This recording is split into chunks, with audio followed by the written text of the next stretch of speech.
Assalamualaikum warahmatullahi wabarakatuh. Perkenalkan, nama saya Nisha Zahra. Saya adalah mahasiswi Universitas Pancasakti Bekasi. Saya adalah mahasiswi semester 3 dari Prodi Manajemen dengan NIM 2892450051. Saya di sini akan mempresentasikan materi peramalan permintaan sebagai bentuk pengerjaan ujian tengah semester mata kuliah Ekonomi Manajerial dengan dosen pengampu Ibu Wina Sarikusuma Ningtyas, SIP, SEMM. Kita masuk ke slide selanjutnya, yaitu peramalan permintaan atau demand forecasting. Peramalan permintaan adalah proses memprediksi atau memperkirakan permintaan konsumen terhadap suatu produk atau layanan di masa mendatang. Proses ini penting untuk membantu bisnis mengatur ketersediaan stok yang tepat, menghindari kehabisan stok atau kelebihan stok, serta membuat keputusan strategis terkait produksi, pemasaran, dan manajemen inventaris. Di sini disebutkan menghindari kehabisan stok atau kelebihan stok. Menghindari kehabisan stok yang dimaksud itu adalah ketika permintaan diramalkan dengan benar, bisnis dapat memastikan produk tersedia saat pelanggan membutuhkannya, sehingga dapat mencegah hilangnya penjualan dan menjaga loyalitas pelanggan. Sedangkan menghindari kelebihan stok atau overstock itu merupakan meramalkan permintaan secara akurat, mencegah penumpukan inventaris berlebih yang mengikat modal kerja dan menimbulkan biaya penyimpanan tambahan seperti biaya gudang dan asuransi. Sedangkan di sini disebutkan untuk membuat keputusan strategis terkait produksi. Nah, peramalan permintaan yang berbasis data mendukung keputusan yang lebih baik di seluruh organisasi. Jadi, secara singkat, peramalan permintaan yang efektif mengurangi risiko dan ketidakpastian yang melekat dalam menjalankan bisnis di pasar yang dinamis, memberikan landasan yang kuat untuk pertumbuhan dan keberlanjutan usaha. Lalu selanjutnya ada tujuan utama peramalan. Tujuan utama melakukan peramalan ekonomi adalah untuk mengurangi risiko atau ketidakpastian yang dihadapi perusahaan dalam pengambilan keputusan. Keputusan operasional jangka pendek meliputi perencanaan produksi, manajemen inventory, penempatan harga, dan penjadwalan tenaga kerja. Perencanaan pertumbuhan jangka panjang meliputi keputusan investasi modal, ekspansi kapasitas pabrik, riset, dan pengembangan produk baru, serta perencanaan strategi pasar. Lalu kita masuk ke slide yang selanjutnya, yaitu metode-metode peramalan permintaan. Metode peramalan dapat dikelompokkan menjadi 3 kategori besar, yaitu yang pertama, teknik kualitatif, itu berupa survei dan jejak pendapat. Lalu yang kedua, ada analisis deret waktu. Yang ketiga, ada teknik analisis kausal, yaitu ekonometrik dan input-output. Untuk penjelasan lebih lanjutnya ada di slide berikut. Oke, kita masuk ke metode yang pertama, yaitu teknik kualitatif berupa survei dan jejak pendapat. Teknik ini bergantung pada pendapat, pengalaman, dan keahlian untuk membuat estimasi, terutama berguna saat data historis tidak memadai, misalnya untuk produk baru. Yang pertama ada teknik survei. Teknik ini melibatkan pengumpulan informasi langsung dari sumbernya, seringkali konsumen, produsen, atau entitas pemerintah. Lalu ada beberapa jenis survei. Yang pertama itu ada survei Departemen Perdagangan, yaitu merupakan survei yang biasanya lebih komprehensif, memberikan data ekonomi makro yang penting. Lalu yang kedua ada survei perubahan inventory dan harapan penjualan, yang bertujuan mengukur optimisme produsen dan rencana inventory di masa depan. Lalu yang ketiga ada survei rencana pengeluaran konsumen, yaitu untuk mengukur intensi konsumen untuk membeli barang tahan lama, memberikan indikasi permintaan di masa depan. Selanjutnya ada dua, itu jejak pendapat atau opinion polls.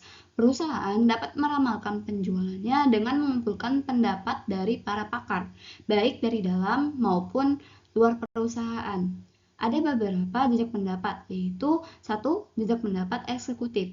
Pendapat dari manajer puncak seperti CEO yang memiliki pandangan menyeluruh tentang perusahaan dan industri. Lalu yang kedua, ada jejak pendapat tenaga penjual, yaitu estimasi yang diberikan oleh staf penjualan yang paling dekat dengan konsumen, memberikan wawasan pasar yang rinci. Lalu yang ketiga ada jajak pendapat tentang keinginan konsumen atau intention survey. Itu mirip dengan survei tetapi fokus pada intensi pembelian spesifik konsumen di masa mendatang. Selanjutnya kita akan membahas metode yang kedua, yaitu analisis deret waktu atau time series analysis. Analisis ini menggunakan data historis suatu variabel dari waktu ke waktu untuk mengidentifikasi pola yang dapat diproyeksikan ke masa depan. A. Fluktuasi dalam data deret waktu. Kebanyakan data deret waktu berfluktuasi karena adanya beberapa komponen yang harus dianalisis untuk meramalkan nilai-nilai di masa depan.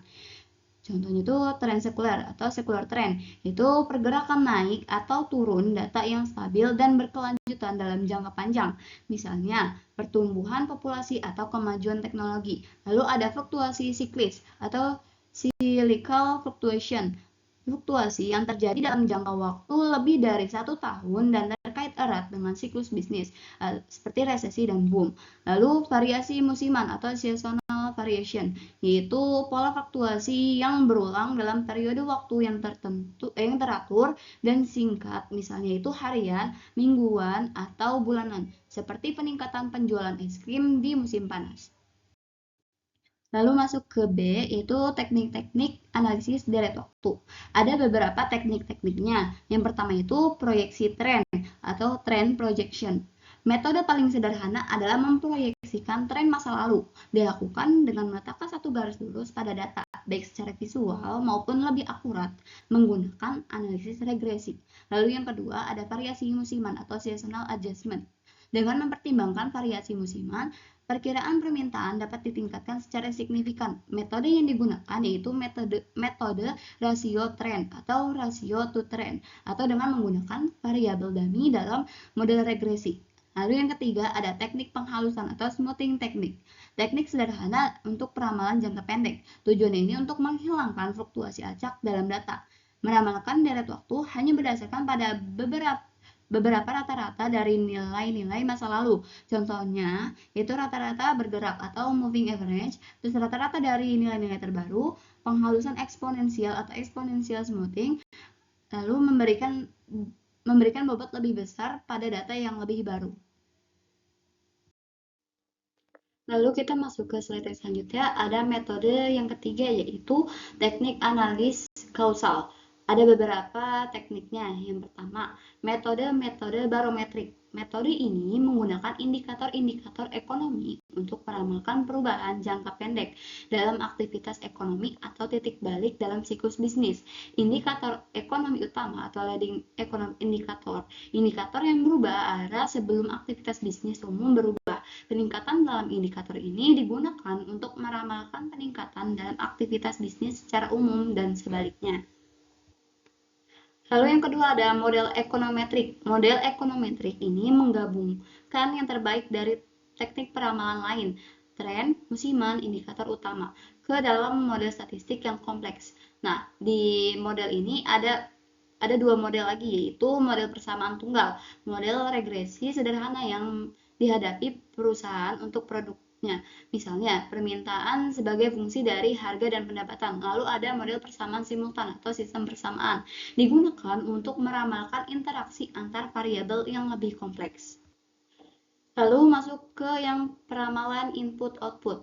Nah, peramalan input-output ini digunakan untuk meramalkan penjualan dengan menggunakan tabel input-output. Dikembangkan oleh Vasily Leontief, analisis ini mengarah pada studi empiris tentang ketergantungan antara berbagai industri dan sektor dalam suatu perekonomian. Contohnya, perubahan permintaan di sektor otomotif akan mempengaruhi permintaan baja, karet, dan komponen lain. Nah, penjelasan lengkapnya itu pemerintah ingin meramalkan dampak ekonomi dari peningkatan permintaan baja akibat proyek infrastruktur besar. Dengan menggunakan tabel input-output, analis dapat melihat bagaimana peningkatan permintaan baja akan merangsang permintaan batubara, biji besi, transportasi, dan sektor-sektor terkait lainnya di seluruh perekonomian. Nah, hal ini membantu pemerintah dan industri terkait merencanakan produksi dan logistik yang diperlukan. Lalu masuk ke slide yang selanjutnya, yaitu faktor pemilihan metode peramalan. Pemilihan metode peramalan yang tepat sangat krusial dan harus mempertimbangkan beberapa faktor penting. Yang pertama yaitu biaya versus keuntungan. Maksudnya, membandingkan biaya untuk menyiapkan peramalan dengan potensi keuntungan yang dihasilkan dari penggunaannya. Contohnya, sebuah kedai kopi kecil mungkin hanya menggunakan metode peramalan sederhana seperti rata-rata bergerak karena biaya penerapan perangkat lunak peramalan canggih jauh lebih tinggi daripada potensi keuntungan yang didapat dari peramalan yang sedikit lebih akurat. Sebaliknya, sebuah perusahaan retail besar dengan ribuan produk dan rantai pasokan yang kompleks akan berinvestasi besar-besaran dalam sistem peramalan berbasis kecerdasan buatan karena akurasi yang lebih tinggi dapat menghasilkan penghematan biaya inventaris yang signifikan dan peningkatan pendapatan yang jauh lebih besar daripada biaya sistem tersebut. Lalu ada yang kedua yaitu jangka waktu keputusan. Maksudnya seberapa cepat sih keputusan itu harus dibuat. Nah, manajer toko memutuskan jumlah roti yang harus dipanggang untuk keesokan harinya, itu keputusannya itu keputusan cepat atau harian. Nah, peramalan yang dibutuhkan adalah peramalan jangka pendek yang sederhana dan cepat. Nah, hal ini berbeda dengan eksekutif perusahaan. Dia memutuskan apakah akan membangun pabrik baru di lokasi tertentu. Itu keputusan itu strategis dan memakan waktu bertahun-tahun. Nah, peramalan yang dibutuhkan adalah peramalan jangka panjang yang lebih mendalam, melibatkan analisis tren ekonomi dan demografi yang luas. Lalu yang ketiga itu periode waktu peramalan. Nah, di sini harus bisa menentukan nih, apakah peramalan untuk jangka pendek atau operasional atau jangka panjang atau strategis. Nah, jangka pendek atau operasional itu meramalkan jumlah staf call center yang dibutuhkan per jam untuk memastikan tingkat layanan yang optimal. Sedangkan jangka pendek atau strategis itu contohnya meramal ke permintaan produk baru dalam 5 tahun ke depan untuk menentukan kapasitas produksi dan kebutuhan investasi pabrik. Lalu yang keempat ada tingkat akurasi, itu tingkat ketepatan yang diharapkan dari hasil peramalan. Dalam peramalan permintaan produk farmasi penting. Tingkat akurasi tinggi sangat penting untuk menghindari kekurangan stok yang berpotensi membahayakan kesehatan pasien. Lalu dalam peramalan tren warna fashion untuk musim depan, tingkat akurasi bisa lebih fleksibel karena dampak kesalahan peramalan, misalnya sedikit kelebihan stok warna yang kurang populer, tidak sefatal kesalahan peramalan produk medis. Lalu yang kelima, kualitas dan ketersediaan data. Apakah tersedia data historis yang memadai dan berkualitas? Coba sebuah startup yang baru berdiri mungkin tidak memiliki data historis yang memadai, sehingga harus mengandalkan metode peramalan kualitatif seperti survei pasar atau pendapat ahli. Lalu, sebuah perusahaan utilitas yang sudah berjalan puluhan tahun pasti memiliki data konsumsi listrik historis yang kaya dan berkualitas, memungkinkan penggunaan metode peramalan kuantitatif yang canggih dan lebih akurat. Lalu masuk ke faktor yang keenam, yaitu tingkat kerumitan hubungan. Seberapa rumit hubungan antara variabel yang akan diramalkan, misalnya permintaan versus harga, pendapatan dan iklan. Contoh yang pertama itu peramalan permintaan bensin relatif sederhana karena hubungannya sebagian besar terkait dengan jumlah kendaraan dan harga bahan bakar. Model matematis sederhana mungkin sudah cukup. Lalu yang kedua ada peramalan permintaan smartphone baru sangat kompleks karena dipengaruhi oleh berbagai variabel seperti harga, kampanye iklan, tindakan pesaing, tren teknologi, dan faktor ekonomi makro. Ini memerlukan model peramalan multivarian yang rumit. Nah, sebelum kita masuk ke kesimpulan, saya akan memberikan beberapa contoh yang menerapkan metode-metode peramalan permintaan. Nah, yang pertama itu ada dari teknik kualitatif yang menerapkan teknik survei. Nah, surveinya ini adalah survei konsumen atau customer survey. Nah, contoh kegiatannya itu adalah sebuah perusahaan pakaian melakukan survei kepada sekelompok pelanggan atau customer tentang preferensi warna, gaya, dan niat beli mereka untuk musim mendatang. Data ini membantu memperkirakan jumlah unit pakaian yang perlu di stok. Lalu yang kedua itu ada metode analisis deret waktu atau time series analysis.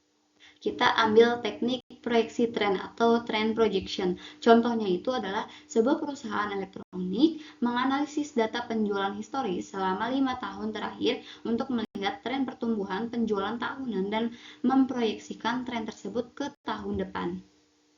Selanjutnya ada model kausal, itu menerapkan model ekonometrik.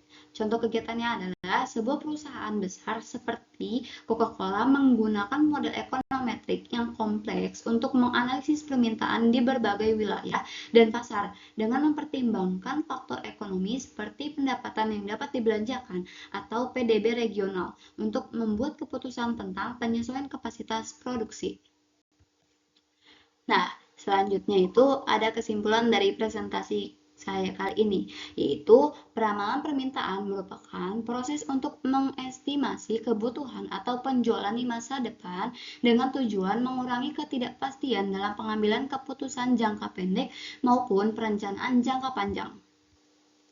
Pemilihan metode peramalan dipengaruhi oleh biaya, tujuan, periode waktu, tingkat akurasi, dan ketersediaan data. Teknik yang digunakan dapat bersifat kualitatif seperti survei dan jajak pendapat eksekutif, terus tenaga penjual dan konsumen, maupun kuantitatif seperti analisis deret waktu yang memperhatikan tren, fluktuasi siklis, dan variasi musiman. Selain itu, terdapat teknik penghalusan atau smoothing, metode biometrik yang menggunakan indikator ekonomi, model ekonometrik yang menggabungkan beberapa pendekatan sekaligus, serta analisis input-output untuk melihat keterkaitan antar sektor industri. Secara keseluruhan, peramalan permintaan itu membantu perusahaan mempersiapkan strategi operasional, produksi, dan pemasaran dengan lebih tepat dan efisien. Sekian itu saja yang dapat saya sampaikan. Apabila ada salah kata, mohon dimaafkan. Wabillahi taufiq wal hidayah. Wassalamualaikum warahmatullahi wabarakatuh.